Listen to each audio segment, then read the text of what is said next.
Coming up on the Q30 Newscast. A new bill proposed in the CT legislature is causing a drift between neighboring towns. Connecticut residents will be seeing a higher electric bill soon, and the month of March is Women's History Month. See how the QU community is honoring it.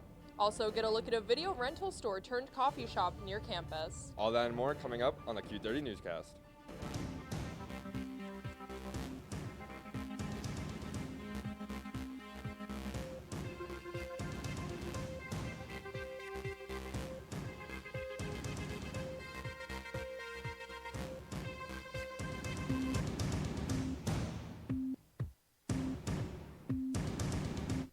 Hello and welcome back to the Q30 Newscast. I'm Evangeline Crossley. And I'm Brandon Murdoch, and we got you covered from Hamden to news from all around the state, so let's get into it. In the state capitol, a bill was proposed to curb penalties against unhoused people participating in life-sustaining activities in public. Some of the mayors in the area have had some disagreements. Q30's Julia Barcello has more.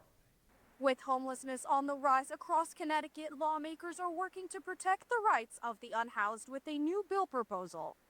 Last Thursday evening, the Connecticut General Assembly raised a House bill, an act to ban cities across the state from penalizing homeless people for doing life-sustaining activities on public or federal land. This includes things like moving, resting, sitting, or sleeping. One of the sponsors of this bill, Democratic Representative of the 91st District, Lori Sweet, emphasized that it is to provide meaningful support to individuals experiencing homelessness, helping them regain stability. It's my belief that ticketing, fining, and putting folks in prison is not helpful.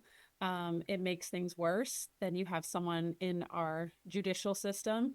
If you're homeless, you may also not have a job. So putting a fine on somebody, it's just not really helpful. Mayors of New Haven and Hamden disagreed on the proposed bill during the public hearing in Hartford. Mayor of Hamden, Lauren Garrett, fully supports the bill, aiming to be a part of the solution.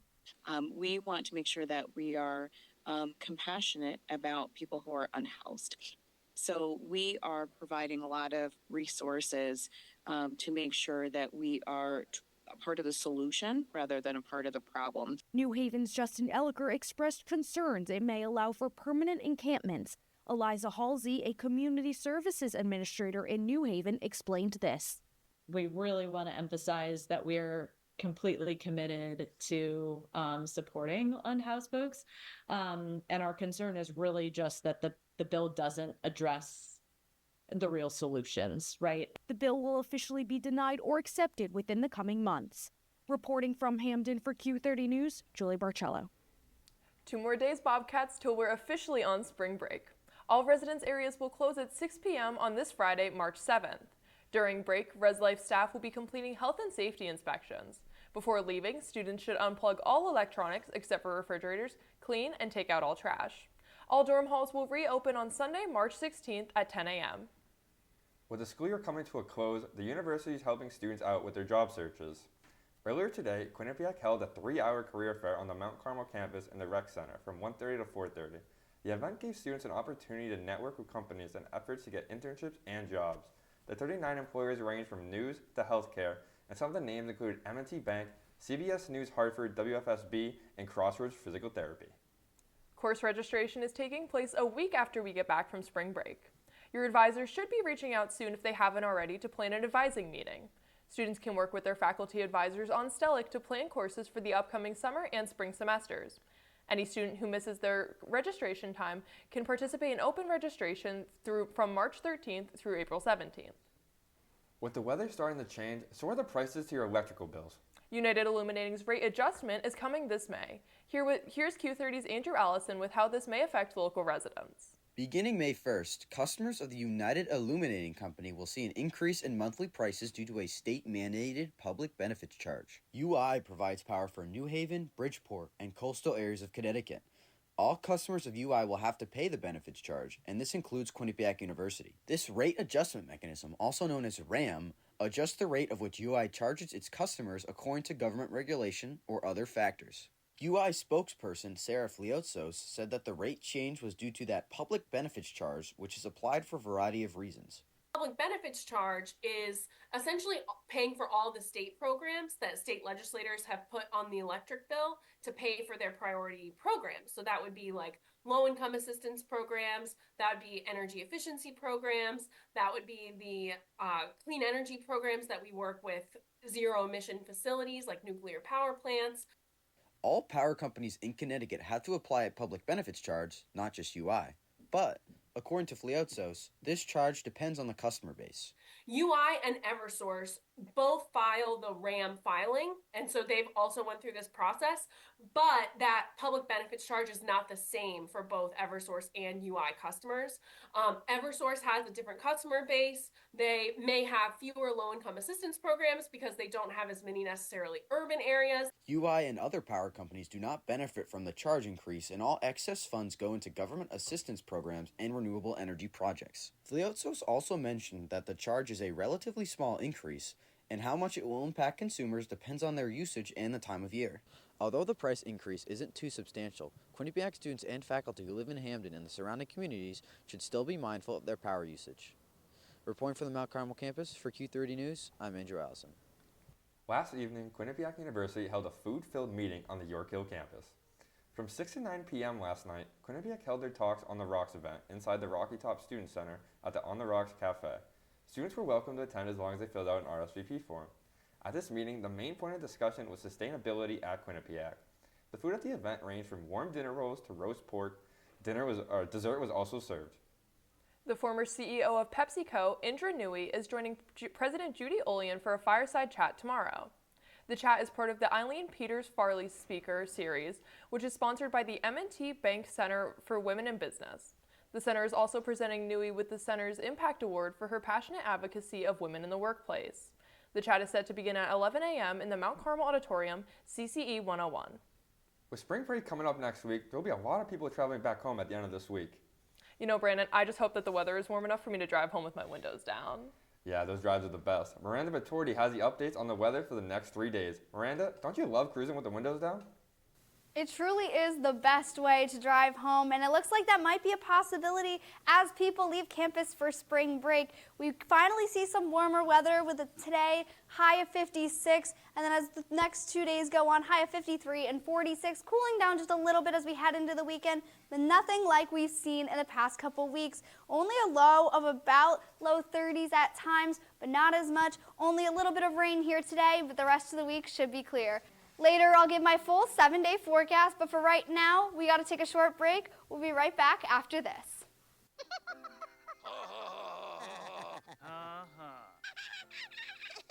Elmo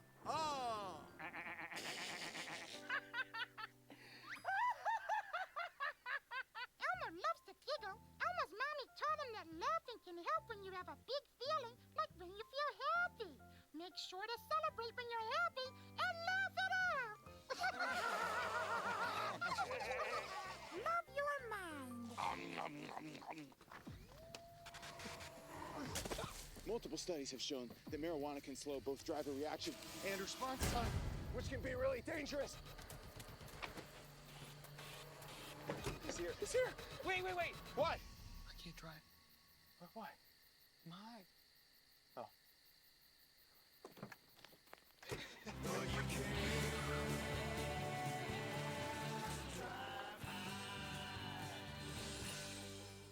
Do you enjoy debating Quinnipiac sports? That's all flash, no catch. She didn't net it in the back of the net. That's not even a goal. What are you doing pulling out rhymes? Pretty, that's like a crossover with a missed layup. Bobcat Breakdown is the place for you, with debate, analysis, and so much more. Mate Marinov. He is good, but oh man, is he bad. And that team is amazing. How do you not put Fairfield Women's College? Tune in to Bobcat Breakdown every Tuesday night at 9:30 p.m. on Q30TV.com/watch. With the calendar turning to March now, there's a lot going on and we have plenty to celebrate. Members of the Q community are now hosting events for Women's History Month. Q30's Emily Katz has more.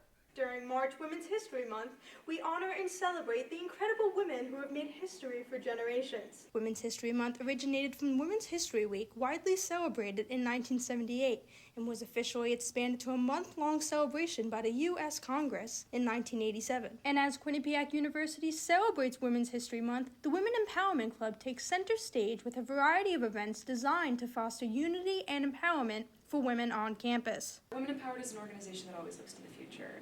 I think that a lot of the things that we do are designed to bring women together. We do a lot of social and bonding sort of events. One highlight was a Women's History Trivia event. There are a lot of things and misconceptions about women's history, and so it can be a wake-up call for some of that as well. Empowerment and positivity extend beyond this month, embracing a new term called being a girl's girl. Showing each other compliments, showing each other support if they're going through tough times. I think something that can, get in the way of women's progress is when people aren't being, girls. Empowering women in general is a great way to, build that community further. This month can also be a time of reflection and learning. In general, taking a time to educate yourselves and others about women's issues and learning more in general about women's history. It is important to remember that empowerment and positivity shouldn't be limited to just one month. And so Women's History Month has just begun. So let's continue to uplift and support one another. Reporting from the Student Center for Q30 News, I'm Emily Katz. A familiar charitable organization once again put on a great event last night. Q30, which is a Quinnipiac student-run fundraising group who raises money and awareness for Connecticut's Children's Hospital, held their Minutes for Miracles event in the Burt Kahn Court inside the rec center. The event ran from 7 to 11 p.m. last night. It was a competition event for the greater Quinnipiac community. The event consisted of games, prizes, and of course, rewards. And here's your weekly reminder that the Q30 Dance Marathon is taking place on Saturday, March 29th in the Recreation and Wellness Center. We will be live streaming the whole event here on Q30TV.com/watch. Be sure to tune in. The event starts at noon. Every time I check X, there always seems to be something new going on inside the U.S. Capitol. Yeah, Brandon, yesterday I read that Donald Trump was addressing Congress for the first time this term. Here with that and more is Brittany Braun-Lieben. Thanks, guys. President Donald Trump is ordering a pause on military aid to Ukraine after last week's meeting with President Volodymyr Zelensky. This comes after the two had a heated Oval Office argument. The decision to halt aid comes after Trump met with national security officials at the White House. The pause will remain in place until Trump determines that Zelensky is making a commitment to seek peace talks. The White House official said, quote, "The president has been clear that he is focused on peace. We need our partners to be committed to that goal as well. We are pausing and reviewing our aid to ensure that it is contributing to a solution." On Tuesday night, Trump gave his first address to Congress after returning to president. Just 43 days into the office, the speech talked about what he's done so far for the country and what he hopes to accomplish, including tariffs, government cuts, and foreign affairs during the speech. Democratic Rep. Al Green interrupted the president repeatedly before House Speaker Mike Johnson ordered the sergeant at arms to eject the Texas congressman. His speech also broke the record for the longest annual presidential address to Congress in modern history at just under 1 hour and 40 minutes. Former New York Governor Andrew M. Cuomo has just announced he will be running for New York City mayor.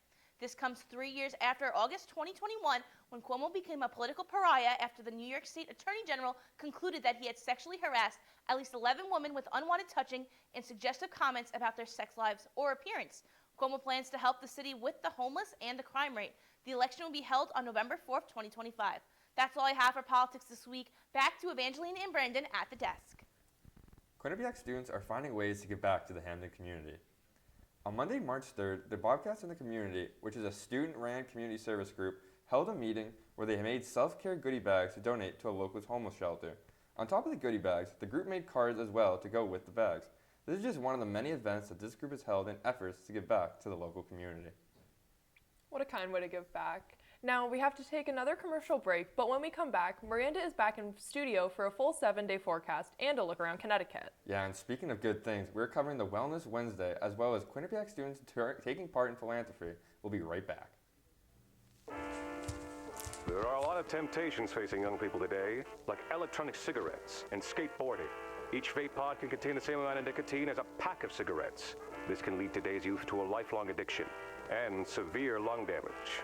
Recall and consider the facts before making a poor decision. The health class film guy isn't the best person to talk to your kid about vaping. Got a few minutes? You are. Start the conversation with your child about vaping today. No, I'm not gambling.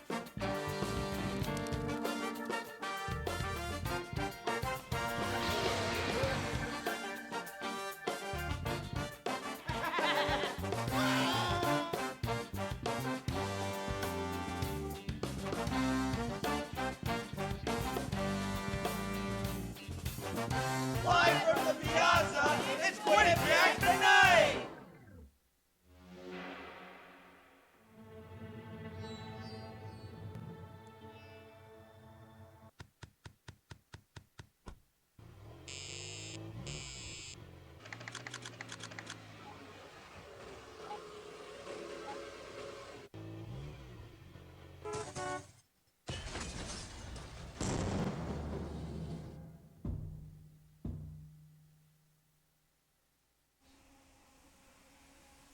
Thanks for sticking with us. In case you missed it, I'm Evangeline Crossley, and he's Brandon Murdoch. So Ava, do you have any plans this weekend?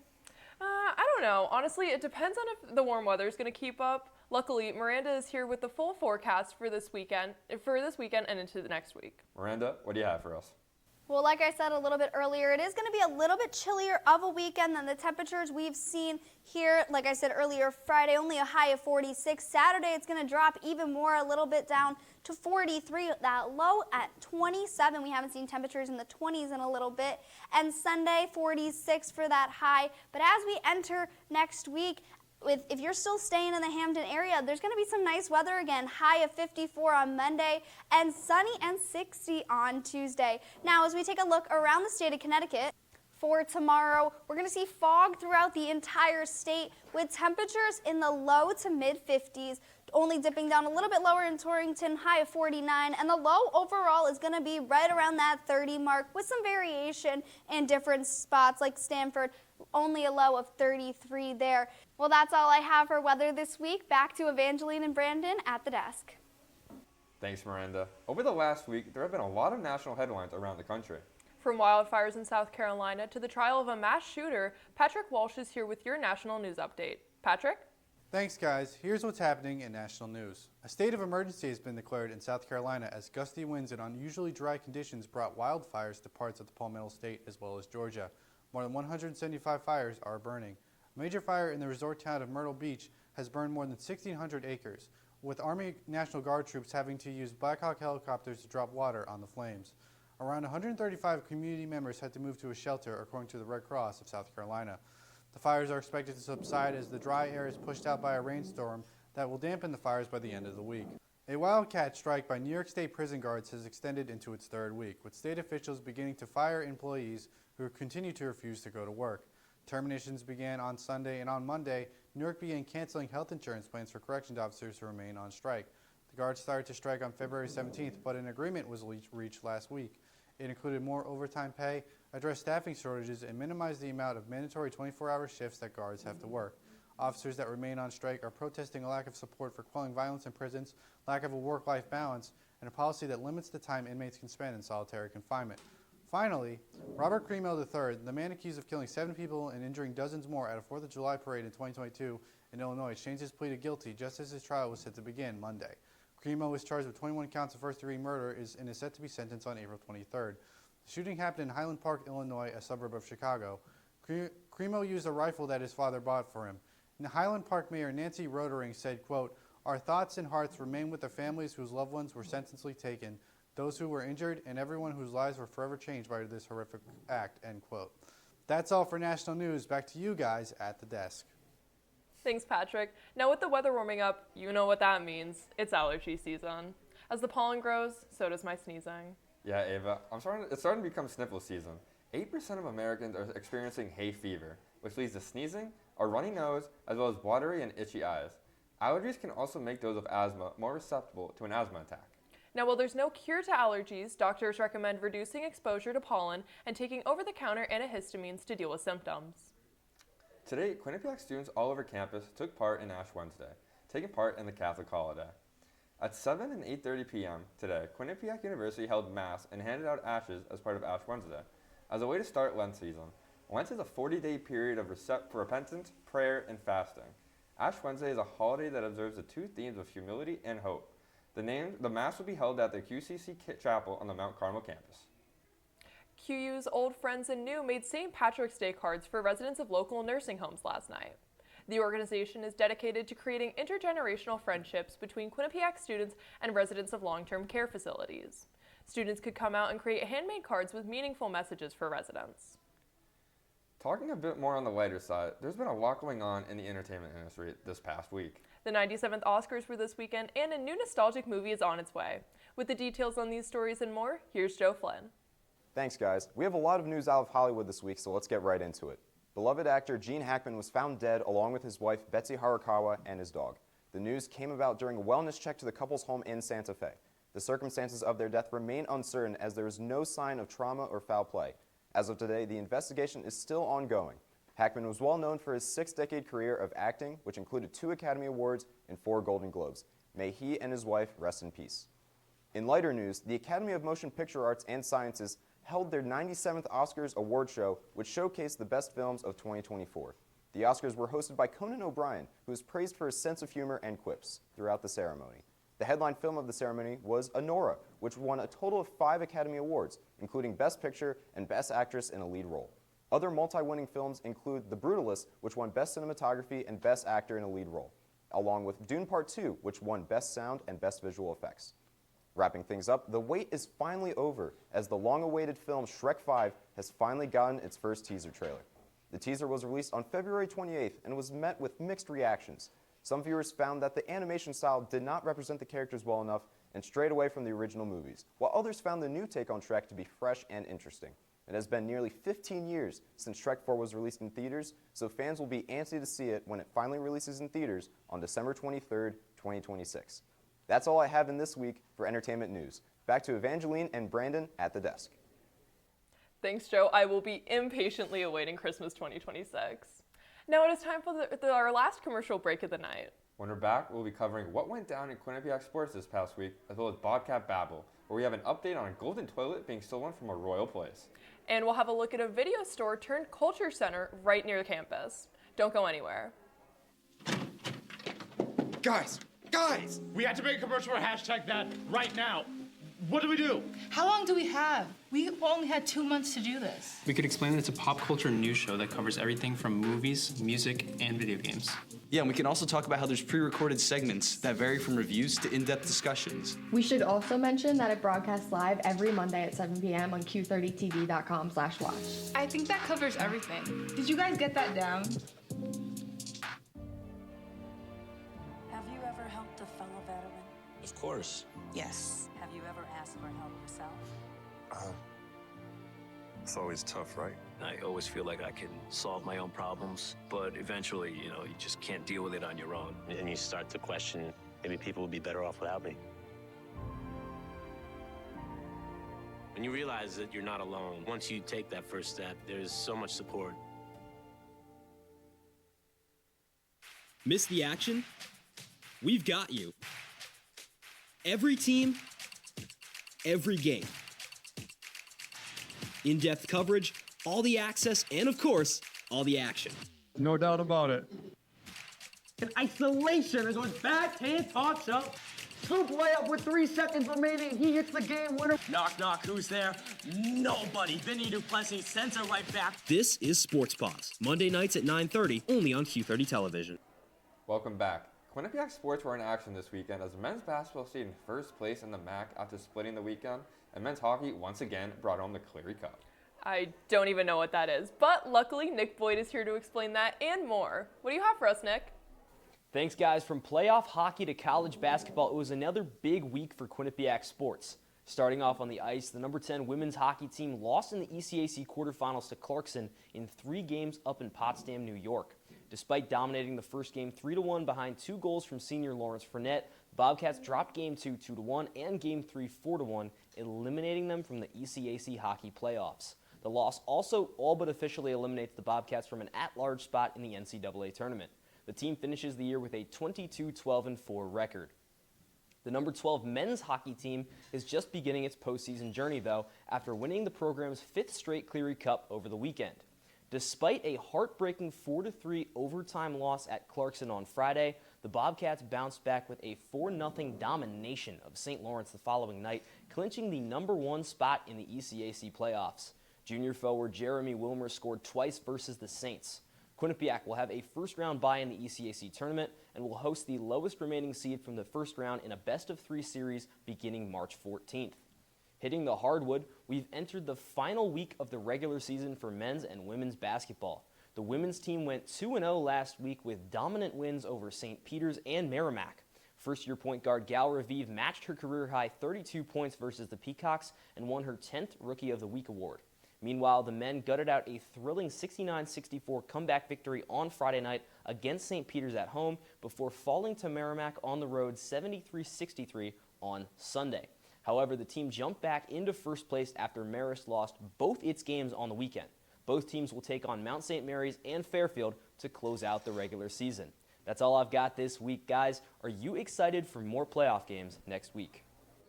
Yeah, in case you couldn't tell, I don't know anything about sports, but I always love getting a recap on the Q30 News Sports segment, so I'll be sure to keep up with playoffs through that. Now, I know you're a big sports guy, Brandon. What do you think? Oh, I'm super excited. We have men's basketball looking to make history, and women's basketball looking to take down Mac Juggernaut Fairfield.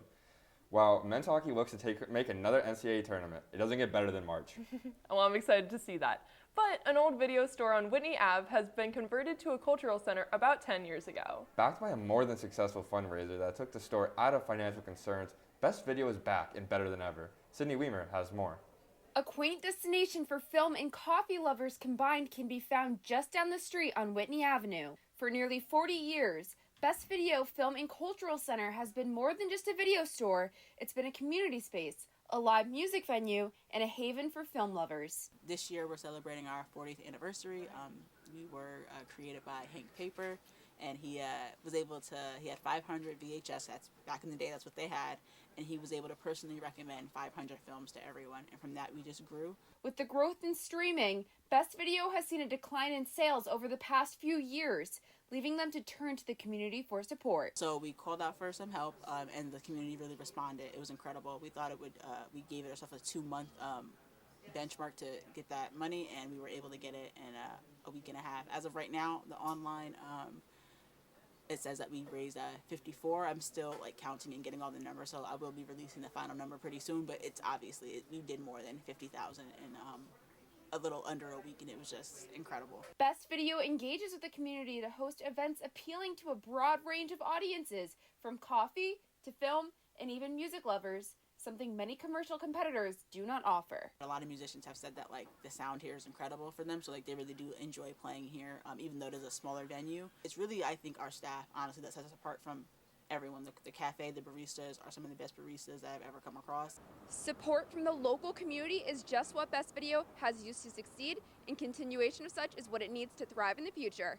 Reporting from Best Video in Hampton, for Q30 News, Sydney Weimer. Yes, you guys are going to hear this correctly. A golden toilet was stolen from Winston Churchill's birthplace in England. Reporters have called it an audacious raid. The one-of-a-kind 18-karat golden throne named America was made as a satirical piece by an Italian artist. It was stolen back in 2019 by a group of 5 men. 2 of the men have pled not guilty to conspiracy of transferring criminal property. I'm just curious how we're just now finding about a golden toilet being stolen almost 6 years ago. Yeah, it was probably big news back then, but it's even bigger now. We didn't hear about it then, but I'm glad we found out about it. Yeah, I'm just curious what happened to the other 3 guys. We got 2 of them, but what happened to them? Maybe they have a piece of the toilet somewhere. Oh gosh. Well, that stinks, but you know what else stinks? That is all the time we have tonight for the Q30 Newscast. Now, we will be taking a week off for spring break, so be sure to tune into our next show 2 weeks from now on March 19th. And if you liked what you saw tonight, keep up with us on Q30TV.com and on X at Q30 News. Thanks to all the producers and everyone working hard behind the scenes. For myself and Evangeline Crossley, have a good night.